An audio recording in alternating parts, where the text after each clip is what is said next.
What's up, everyone? Welcome back to another episode of Kevin Prolix TV. And boy, do I got one for you. This is a little different, so here we go.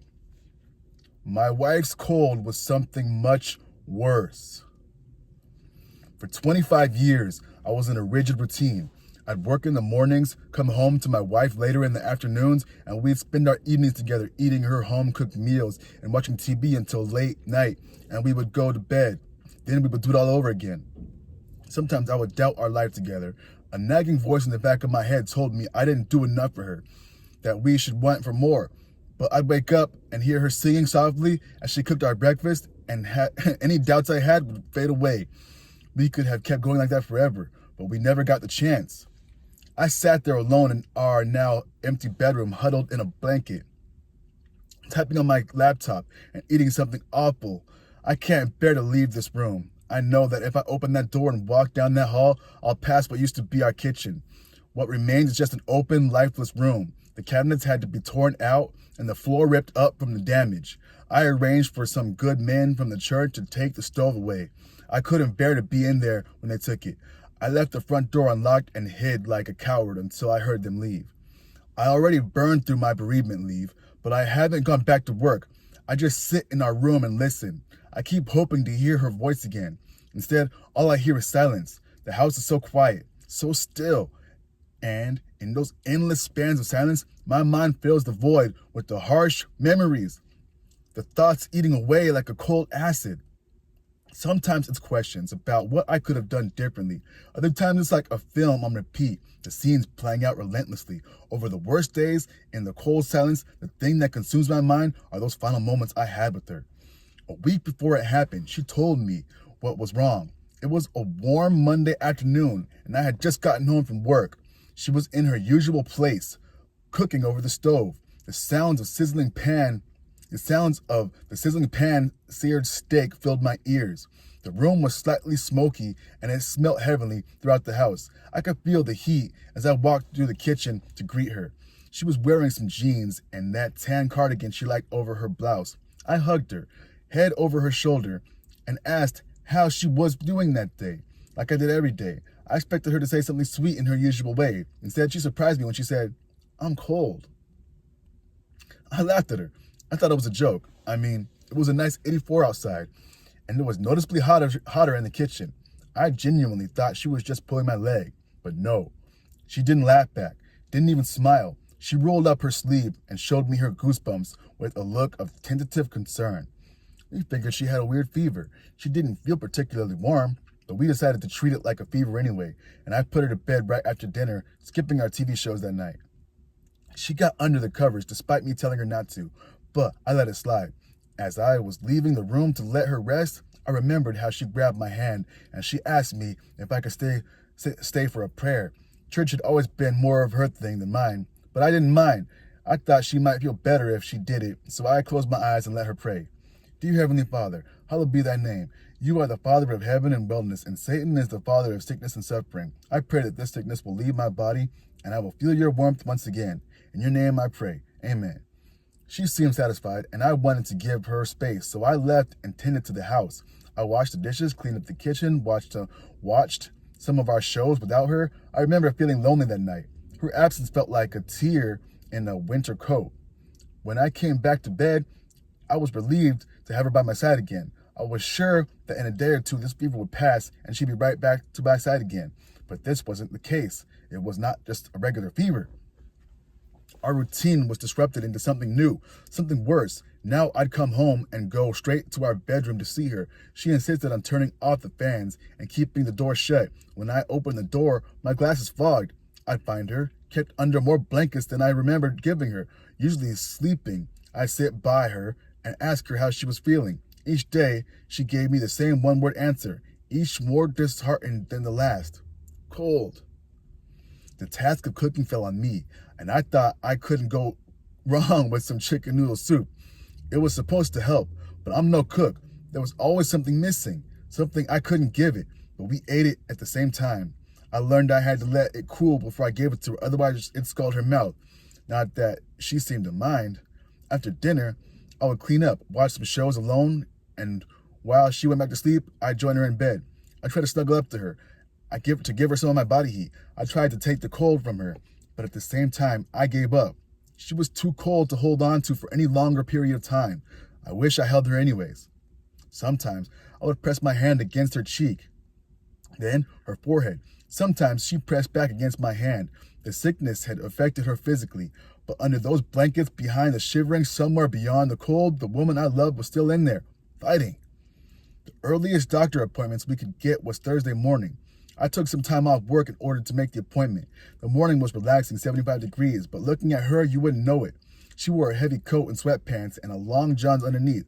A scarf and a beanie hid her face from the world. Hidden behind the layers, her eyes looked tired. She got looks from the staff and patients alike in the clinic. I checked her in, and she did her best not to chatter her teeth as I filled out the paperwork.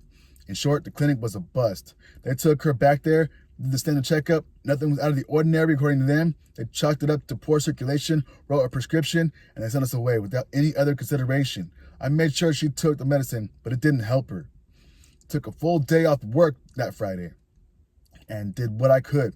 I came back from the store that morning and began to haul in what should have helped. I set up a space heater, draped in a thick winter blanket over her, and assured her that I had been looking up recipes for some better soups. Despite all this, I heard her shivering as I closed the door. She laid in there all day, only getting up to use the restroom, and that was getting less frequent. I would sit in there for 10 minutes or so at the time before having to leave again. The room was too hot now. I couldn't stand to be in there for any longer than I was. I checked on her often, sat when I could, and when I walked out, I would call the doctor again and explain that she was getting worse. She was getting colder. There was nothing they could or would do. Friday night came and went. More soup, more tea, more dishes. I had to take to sleeping on the couch as our room was far too hot for me. Every couple of hours I woke up alone, and when I did, I'd walk over to the door, listen for her. Once I heard her shivering. Another time, she was snoring. Another, she was crying. Saturday morning, I woke up later than normal. I began the new routine. Start the coffee, start the tea, start the breakfast. It was quiet that morning, lifeless. I could never cook like her. She had an aura about her that filled the house with energy when she cooked. Most mornings she'd cook, humming along to some song I never knew, without a care in the world. She was happy. Maybe that's what my dishes were missing. Everything I cooked was made with worry. I put it all on a tray and took it to our room. After a night without her, I was determined to bear the heat and sit with her for longer. When I opened the door, I found our bed empty, 7 blankets strewn about the room, thrown off without a care, leading to our bathroom. The shower was running. Steam billowed out of the bathroom and bled into our bedroom from behind the closed door. I put down the tray and knocked. Then again, then with more urgency. Each time I got no answer. I had begun to sweat. The heat from the room was bad enough, but the steam from the bathroom felt scalding. I tried the door, but it was locked. I had to think, but the heat was starting to take its toll on me. I snapped, exhausted. How could she stand this horrible room? I yelled for her, and when I heard no answer, I used what strength I could muster and kicked the door down. Once, twice, then the door gave way. The heat hit me like an oven. Inside was my wife. I found her in the shower, burned and shivering. She was sat on the floor with the water hitting her back. There was a big red circle where the water had burned her. Soft chunks of skin flowed off her back and toward the drain. I learned that she had turned the temperature on the water heater as high as it would go, and then turned the shower on and sat. She didn't know how long she was in there, or how long she would have stayed if I didn't get to her. All that she knew was that she was cold. I get her out of the shower. She fought me till I mentioned the blankets, and then she made me guide her back to bed. I dressed her wound the best I could with what we had and turned the water heater back down colder than before. She got really low after that. She refused to go to the clinic again, or anywhere for that matter. The heater and blankets were at home. That's what she demanded to stay. That night I sat with her. Sweat stained my clothes, but I paid it no mind. My wife needed me. I was at a loss, and I felt desperately powerless to help her. I prayed with her. I thought that's what she needed, and it's all I had left to try. I prayed like she had. I asked God for forgiveness and healing and warmth. I prayed with conviction. I nearly believed it. Maybe I just needed to believe in something. I knew that she believed in it, and if nothing else, I hoped that she would feel comfort in the prayer. When I stopped praying, she began her own prayer. What she prayed, I can't repeat. What I can say is that the cold had reached her heart and corrupted her faith. She said things I never thought I'd hear from a good Christian woman like her. She denied God, his forgiveness, and promised her soul to the devil as long as Satan promised the fires of hell were warm.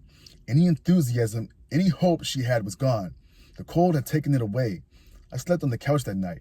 That Sunday morning, I woke up groggy. The couch had not been treating me well, and the anxiety had been treating me worse. I got up anyway and headed to the kitchen. It was time for the routine to start again. She needed me. More coffee, more tea, more breakfast. That doesn't quite taste right. When I got to the kitchen, I heard that familiar humming, the comforting sound of cabinets and drawers opening and shutting. She was back, and she was cooking something heavenly. It smelled like a ham steak, and I remember thinking that was a strange choice for breakfast, but I was just happy that she was feeling like herself again. She was wearing shorts and a tank top. She was reaching on her tiptoes for something deep in the cabinet when I walked in to greet her. "What's for breakfast, dear?" She didn't acknowledge me. She just kept looking in the cabinet above the stove. I looked at the stovetop and saw that the burner was on, and she was reaching further back into the cabinet. She had placed her hand on the burning cast iron pan, and it was sizzling. The adrenaline in my body felt like cement. She found what she was looking for. Before I could comprehend what was happening, she had doused herself in cooking oil. She turned to face me. In her mangled hand, she held a matchbox. In her good hand, she held a match. In an instant, she and the kitchen were engulfed in flames. She didn't scream. She didn't flail around. She sat on the ground, arms hugging her knees to her chest. Among the crackling of the fire, I heard her teeth chattering. She shivered while she burned. My wife is gone. My life is gone. I have nothing but the memories of this feeling that I cannot shake. I'm cold. Hey, yo, whoa. If you stuck around this long, thank you. And this has been another episode of Kevin Prolix TV. Make sure you like, comment, subscribe, and share. And I'll catch you in the next one. Peace.